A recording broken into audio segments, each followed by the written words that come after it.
തിരൂരിൽ നിന്നാണ് ആ വാർത്ത വരുന്നത്. അവിടെ വലിയ ഒരു MDMA വേട്ടയാണ് നടന്നത്. 141.58 ഗ്രാം MDMAയുമായി 3 പേരാണ് അറസ്റ്റിലായത്. അത് പെരിന്തൽമണ്ണ സ്വദേശി ഹൈദർ അലി, വേങ്ങര സ്വദേശികളായ അസൈനാർ, മുഹമ്മദ് കബീർ എന്നിവരാണ് പിടിയിലായത്.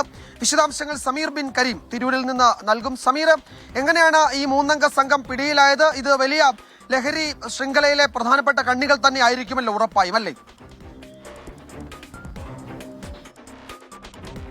വിജയകുമാർ, ലഹരിക്കടത്ത് സംഘത്തിലെ പ്രധാനപ്പെട്ട കണ്ണികൾ തന്നെയാണ് ഇപ്പോൾ പിടിയിലായിരിക്കുന്നത്. മലപ്പുറം തിരൂർ പോലീസ് സ്റ്റേഷൻ പരിധിയിലാണ് ഈ ലഹരിവേട്ട നടന്നിരിക്കുന്നത്. 141.58 ഗ്രാം MDMAയുമായി 3 പേരെയാണ് തിരൂർ പോലീസും ജില്ലാ പോലീസ് മേധാവിയുടെ അൻസഫ് സ്ക്വാഡും ചേർന്ന് അറസ്റ്റ് ചെയ്തിരിക്കുന്നത്.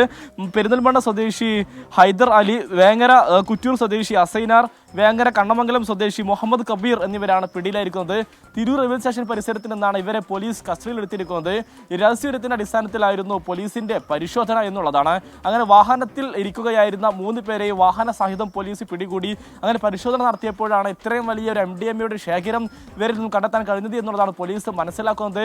ഒമാനിൽ നിന്നാണ് പ്രതികൾ MDMA എത്തിച്ചത് എന്നുള്ളതാണ് പോലീസിന്റെ പ്രാഥമികമായ കണ്ടെത്തൽ. കാരണം ഈ ഹൈദർ അലി കഴിഞ്ഞ ദിവസം ഒമാനിൽ നിന്ന് വന്നയാളാണ്. കാരണം 14-ാം തീയതി ഒമാനിലേക്ക് പോയി 25-ാം തീയതി ഒമാനിൽ നിന്നും കേരളത്തിലേക്ക് എത്തിയയാളാണ് ഈ ഹൈദർ അലി. അതുകൊണ്ട് തന്നെ ഒമാനിൽ നിന്നാണ് ഈ MDMA എത്തിച്ചത് എന്നുള്ളതാണ് പോലീസിന്റെ കണ്ടെത്തൽ. ഈ പ്രതികൾ ആർക്ക് വേണ്ടിയാണ് ഈ ലഹരി എത്തിച്ചിട്ടുള്ളത്, ആർക്കൊക്കെയാണ് വിതരണം ചെയ്യാനുള്ളത് അടക്കമുള്ള കാര്യങ്ങൾ പോലീസ് വിശദമായി തന്നെ പരിശോധിക്കുന്നുണ്ട്. ഒപ്പം തന്നെ ഈ പ്രതികൾ നേരത്തെ കേസുകളിൽ പ്രതികളായിട്ടുള്ളവരല്ല എന്നുള്ളതാണ് പോലീസിന്റെ പ്രാഥമികമായിട്ടുള്ള നിഗമനം. അതുകൊണ്ട് തന്നെ നേരത്തെ ഈ പിടിക്കപ്പെടാതെ ലഹരി കടത്തിയിട്ടുണ്ടോ എന്നടക്കമുള്ള കാര്യങ്ങൾ പോലീസ് വിശദമായി തന്നെ പരിശോധിക്കാനാണ് പോലീസിന്റെ തീരുമാനം. പ്രതികളെ ഇപ്പോൾ തിരൂർ പോലീസ് സ്റ്റേഷനിൽ ചോദ്യം ചെയ്തു വരികയാണ്.